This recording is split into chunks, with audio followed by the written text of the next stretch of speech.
We'll bring him in. Puppey, congratulations. Dan, I'll let you start. Do you have any questions? Hey, Puppey, congrats on the win. I want to talk about just the formation of this this version of Secret. You know, like what made you go with this selection of players? What made you think that Boom would be the good fit for the offlane? And was it specifically looking into other regions for some of the cream that you could pick from there and add to your roster? Just tell me a bit about the process.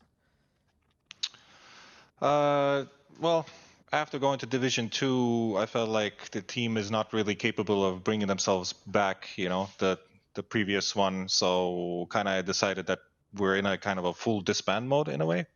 And, there were some people that are really good at Dota. They're like Armel that also kind of like disbanded, his team disbanded and shit like that.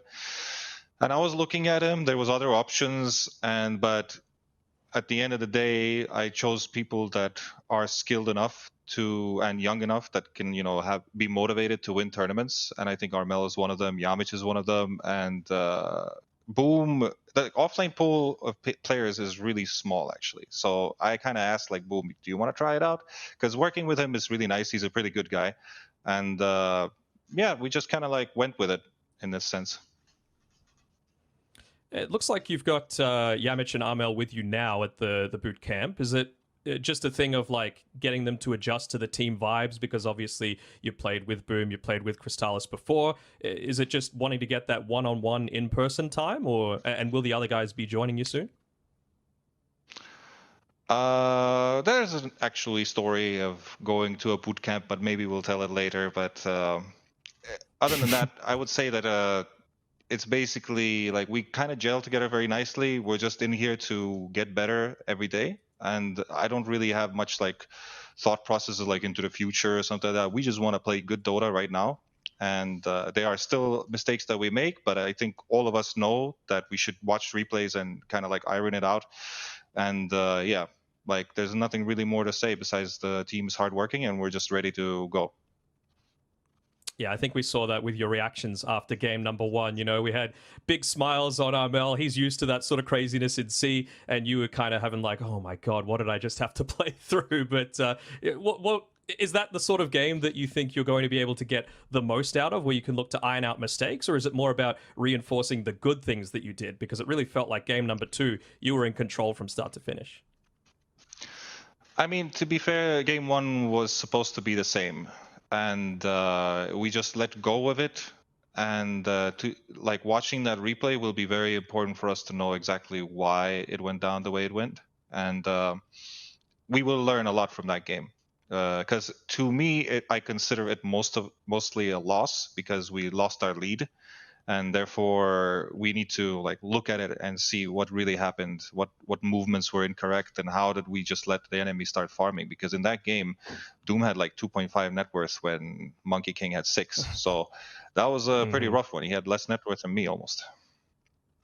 Yeah, for sure. And it really felt like you guys were going to be in a strong position to end it early. But yeah, that late game draft, just a couple of team fights. So is that something that you really go into each game wanting to do? Like, is Secret Dota fast Dota all the time, or is it something that you tend to cater to each opponent that you face up against? Like, do you feel like Alliance might not be able to play against that quite as effectively as some other teams?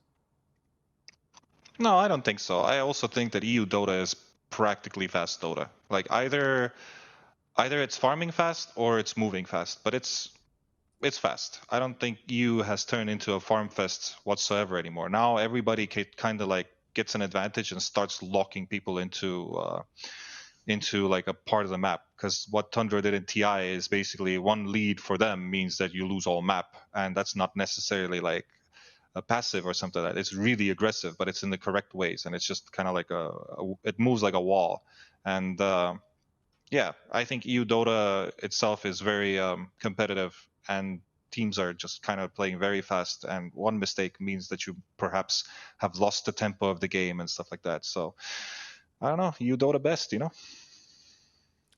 I have one last question before I hand it over to Aries. That's been the discourse, that EU Dota, best Dota, how are these Div 2 teams beating Eastern Europe Div 1 teams, yada, yada, yada. But like, have you taken any learnings from some of the players that have come in from the other regions? Like, have you learned much from Armel from C? Have you learned much from Yamich from Eastern Europe? Or is it all about, like, they need to learn how to play Secret Dota?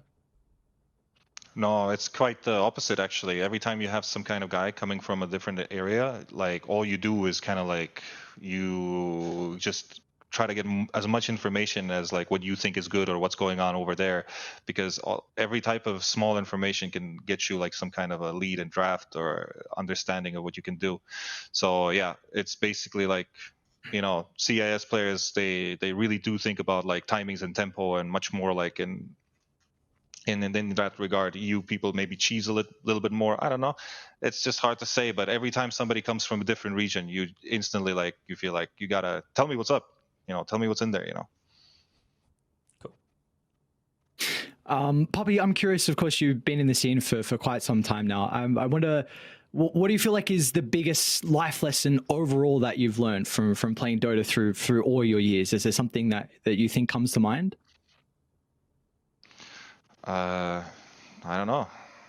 I would consider that losing is natural in Dota. Like, you're gonna lose, all right? Like, everybody's gonna lose. EU Dota right now, good, but in some point, it's gonna be shit. I'm telling you. That's just how the world works. And basically, right now, I'm in Div 2. You know, would have maybe not guessed it, but at the same time, you know, whatever. Life is life. You know, get to play Dota as my job. So why not? Why not? Honestly. And one more, what do you guys, I know, like you said, everyone's not there currently, the boot camp, but the people that are there, what are you guys enjoying doing when you're not playing Dota? Is there any activities you're doing all together?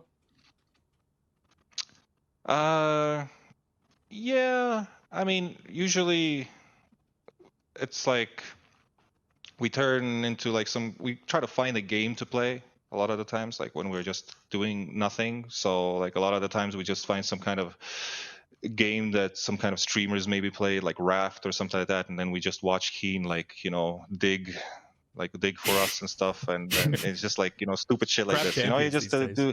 It's good though. Yeah, I can do that. So yeah, basically like we just find a game to play perhaps, and they just kind of like zone into it and just do some stupid shit. So it's like probably what everybody does, honestly. Well, thank you very much for joining us. Congratulations on your win, and very excited to see your upcoming games as well. Thank you. All right, no problem. Thank you. Goodbye.